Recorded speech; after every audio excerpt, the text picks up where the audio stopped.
Since being awoken by atomic bombs, Godzilla has lit up the silver screen. But his looks seem to be ever-changing. Starting with the original, let's go through his theatrical looks and story. Animated.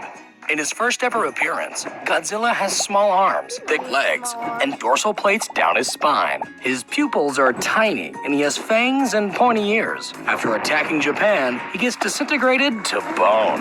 A new Godzilla, appears in Godzilla Raids Again. This monster is thinner, with longer arms, a smaller head, and larger pupils. When in close-ups, his teeth appear to be jutting out. Sadly, he's buried in ice. But in King Kong vs. Godzilla, he busts free. He's now in color, is more plump, toeless, and has a lizard-like head with yellow eyes, no ears, and no fangs. He faces off against a giant ape, tumbling into the ocean, only to be washed ashore in Mothra vs. Godzilla.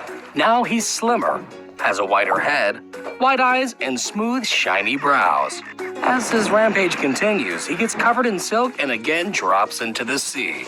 But in Ghidorah, the three-headed monster, he's back, now with a slimmer face and longer tongue. From this film on in the original series, Godzilla now defends humanity from more evil monsters. In Invasion of Astro Monster, Godzilla is thinner, his dorsal plates have more definition, his claws are dull, and his head is rounder. He shows off his new dance moves before briefly being put under alien mind control. Ibara, Horror of the Deep, gives Godzilla less angry brows. He battles against a big lobster and narrowly escapes an exploding island.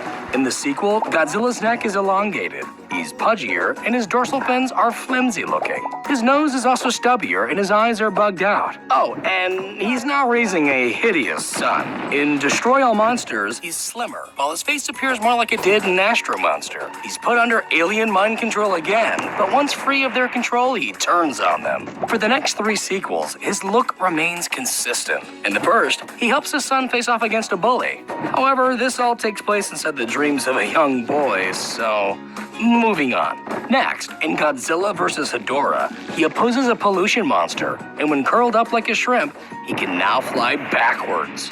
In Godzilla vs. Gigan, Godzilla has gained the ability to speak, while his suit, skin, starts ripping during his triumphant battle. He appears slimmer in Godzilla vs. Megalon, with a shorter neck, soft bright dorsal fins, and a round pig-nosed face. He boasts a long-distance dropkick, but this movie is mostly about a size-changing robot, so let's keep going. In the next 2 films, Godzilla has an angrier expression and more detailed muzzle. He uses a magnetic upgrade to protect an ancient god from Mechagodzilla, and in the sequel, faces him once more. But this timeline's Godzilla is sent to retirement, and 9 years later,